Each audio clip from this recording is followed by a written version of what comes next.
Madam ఇప్పుడు మన మన తమిళనాడు ఇష్యూ తీసుకుంటే, మన ఉదయనిధి స్టాలిన్ గారు అసెంబ్లీలో అంటే తను మాట్లాడిన మాటలు కరెక్టే అని అతను సమర్థించుకుంటున్నాడు.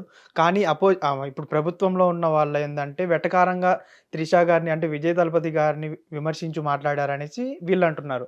దీన్ని అంటే అతను ఉద్దేశ్యం ఏంటి? అసలు వాట్ ఈస్ వాట్ అనేది ఎవరికీ తెలీదు. ఉదయనిధి స్టాలిన్ చెప్పింది మాత్రమే ఎవరు నమ్మడం లేదు. కానీ దీన్నెలా చూసుకోవచ్చు మేడం మనం? ఇది కొంత వీటిని బలుపు మాటలంటారు. ఓకే. ఇప్పుడు అసలు అక్కడ జరుగుతుందేంటి? కావేరీ జలాలు జలాల వివాదం వివాదం. గురించి ఆహ్, తమిళనాడుకున్న హక్కుల గురించి పోరాటం చేస్తున్నారు. ఆ విషయం కూడా చాలా గమ్మత్తుగా ఉంటది. ఇప్పుడు అధికారంలో ఉన్నారనుకోండి, ప్రతిపక్షంలో ఉన్నవాళ్ళు కావేరీ జలాల గురించి ఫైట్ చేస్తారు. ఆ కావేరీ జలాల గురించి ఫైట్ చేసిన వాళ్ళు నెక్స్ట్ టర్మ్ అధికారంలోకి వస్తారు. అప్పుడు మళ్ళీ కావేరీ జలాల గురించి మాట్లాడరు. ఇది ఏంటంటే ఒక రకమైన వీళ్ళకి ఒక నినాదం అయిపోయింది కావేరీ జలాల ఇష్యూ. ఏది ప్రతిపక్షంలో ఉన్న వాళ్ళకి ఒక రాజకీయ నినాదం. నిజమే, అది అది చాలా ఇంపార్టెంట్, అవసరమైన విషయమే, కాదనట్లేదు. కానీ మీరు ఇప్పుడు అధికారంలోకి వచ్చి 3 నెలలు అయింది విజయ్ వచ్చి. విజయ్కి ముందు మీరే ఉన్నారు. అప్పుడు మీరేం చేశారు? అప్పుడు గుర్తు రాలేదు. సరే, ఇప్పుడు దాని గురించి మీరు ఏదో ఒక పోరాటం చేస్తున్నారు, ఒక సభ పెట్టారు, సభలో మాట్లాడుతున్నారు. మాట్లాడేటప్పుడు ఈ విషయం గురించి సీఎం విజయ్ గారు అసలు ఏమాత్రము ఆయన నోరు తెరిపించలేకపోతున్నాము, ఆయనతో మాట్లాడించలేకపోతున్నాము, ఆయన్ని స్పందింపజేయలేకపోతున్నాము, అది ఇది అని మాట్లాడేసరికి అని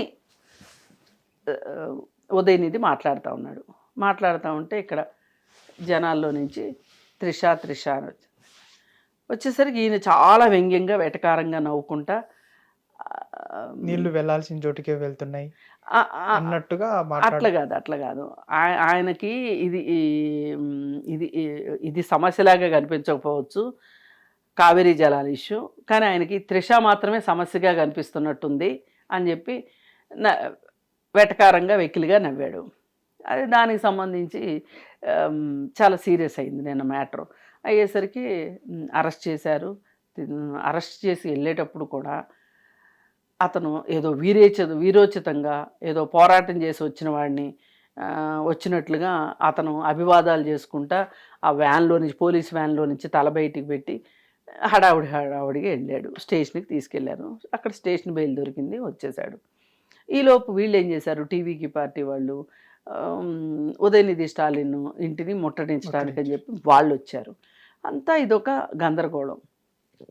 ఏంటయ్యా అసలు ఈ మొత్తం అని అంటే, అసలు ఇప్పుడు ఏ రాజకీయ పదవిలోనూ త్రిష లేదు, పార్టీ పదవిలోనూ లేదు, ఆమె ఎన్నికల్లో పోటీ చేయలేదు. పైగా విజయ్కి నాకు సాన్నిహిత్యం ఉంది అని ఆమె చెప్పలేదు, ఈయన చెప్పలేదు. అలాంటప్పుడు కేవలం ఒక సెలబ్రిటీ హోదాలో ప్రమాణ స్వీకారానికి మాత్రం ఆవిడ వచ్చింది. సరే, ఆయన గెలిచినప్పుడు ఆయన సహనటుడు కాబట్టి, స్నేహితుడు కాబట్టి ఆయన గెలిచినప్పుడు ఆమె సంబరంగా మాట్లాడి ఉండొచ్చు. దీని గురించి అసలు మీకేంటి పని? అసలు త్రిష పేరు మీరు ఎత్తాల్సిన అవసరం ఏంటి? పోని వాళ్ళు ఎత్తారే అనుకోండి, ఈయన నిజంగా ఆ విషయం మీద ఏం మాట్లాడే ఉద్దేశం లేదు అనుకోండి, ఈయన సరిగానే ఉన్నాడు అనుకుందాం, జనాలే సరిగా లేరు అనుకుందాం, అప్పుడు ఈయన చేయాల్సింది ఏంటి? అది తప్పించి వేరేది మాట్లాడారనుకోండి, ఇప్పుడు ఈయన వాళ్ళని హుషారు తీసుకొచ్చేసాడు కదా ఇలా మాట్లాడటం వల్ల. అప్పుడు వాళ్ళకి ఏం అర్థమైంది? ఓ, ఈసారి ఎప్పుడైనా మీటింగ్ జరిగినప్పుడు కూడా మేము త్రిష గురించి మాట్లాడవచ్చు. అసలు మనకేం హక్కు ఉంది త్రిష గురించి మాట్లాడటానికి? ఒక సినిమా యాక్టర్ అయినంత మాత్రాన అన్ని సందర్భాల్లోకి ఆమెను తీసుకొచ్చి మాట్లాడొచ్చా అనే జ్ఞానం పనిచేయాలి కదా వాళ్ళకి. లేదు, ఆ పని చెయ్యదు. ఇక్కడ ఏంటంటే అధికార పార్టీలో ఉన్న వాళ్ళకైనా, రాజకీయాల వాళ్ళకైనా, ఇలాంటి మాబ్ మెంటాలిటీ ఉన్న వాళ్ళకైనా, మీడియాలో ఉన్న వాళ్ళకైనా, అలాగే సినిమాల్లో అయినా, వీళ్ళకి ఒక స్త్రీ అంటే మనము ఎగతాళి చేయొచ్చు, చులకనగా మాట్లాడవచ్చు, ఏ విధమైన జోకులైనా వేయొచ్చు అనేది బాగా అలవాటైపోయింది జనాలకి.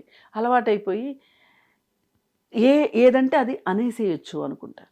అసలు ఒక మహిళని నేను అనాలి అంటే సమయం, సందర్భం, అవసరం, ఔచిత్యం ఇవన్నీ ఉండాలి. ఏం అవసరం అని ఇలా మాట్లాడారు అంటే ఒక్కటే వాళ్ళకి, మహిళని ఏమైనా అనొచ్చు, మా హక్కు అనుకుంటారు. మరీ ముఖ్యంగా మన దేశంలో ఒక జెండర్ సెన్సిటివిటీ లేదు. జెండర్ సెన్సిటివిటీ లేక చాలా ఇన్సెన్సిటివ్గా బిహేవ్ చేస్తారు రాజకీయ నాయకులతో సహా. ఇప్పుడు మహిళల సమస్యలు అనగానే ఇద్దరు మహిళలు గట్టిగా మాట్లాడుకుంటున్నారు అనుకోండి, ఏంటి బిందెల దగ్గర అదే కుళాయి పంచాయతీ అని, ఇప్పుడు ఇద్దరు మగవాళ్ళు పోట్లాడుకుంటున్నారు అనుకోండి, భలే పోట్లాడుకుంటున్నారుగా అంటారు.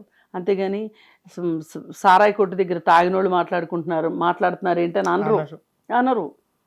వాళ్ళని పోల్చేటప్పుడు మంచి పోలికలు, ఉపమానాలు వస్తాయి మనకి. వీళ్ళ దగ్గరికి వచ్చేసరికి ఇట్లా ఉంటుంది.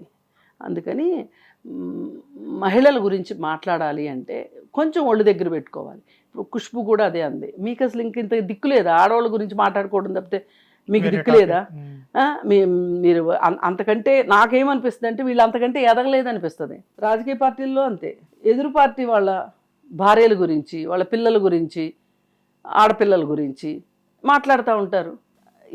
ఇది ఏం సంస్కృతి?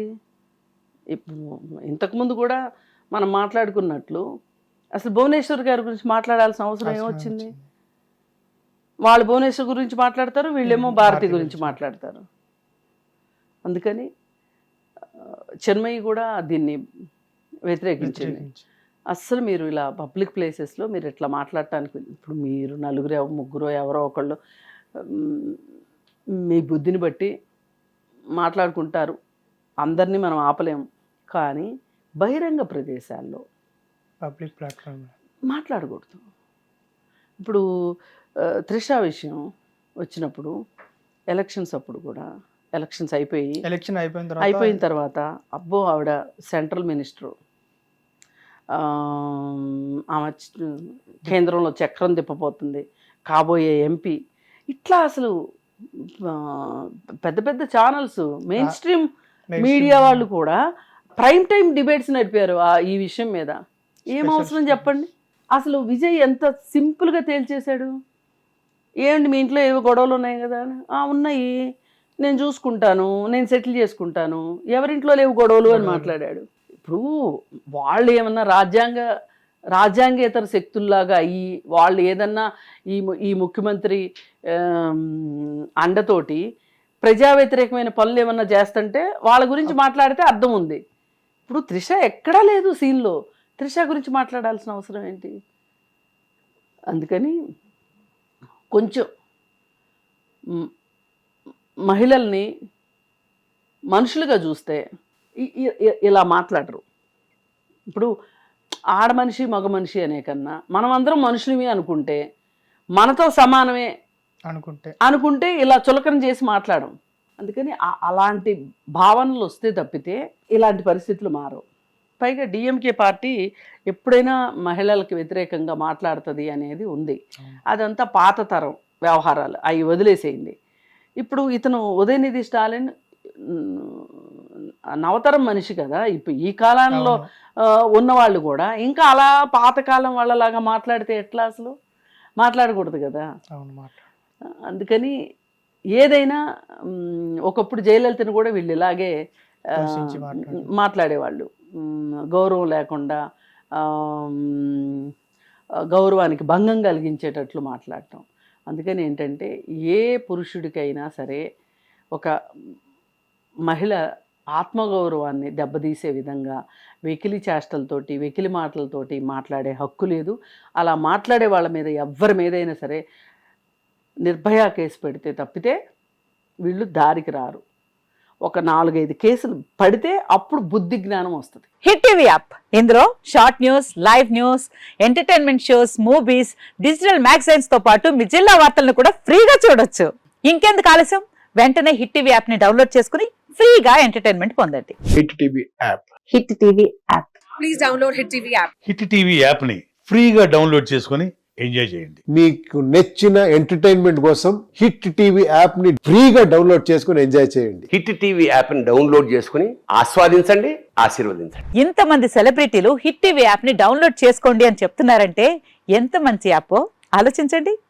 అమెరికా అమెరికా అమెరికా అమెరికాలో చదవాలనుకునే వాళ్ళకి విశ్వసనీయమైన పేరు మన శౌర్య కన్సల్టెన్సీ. UK లో 1 year masters. UK లో 1 year masters. 2 years work permit up to 5 years visa. Contact Saurya Consultancy. Contact 89851 89851.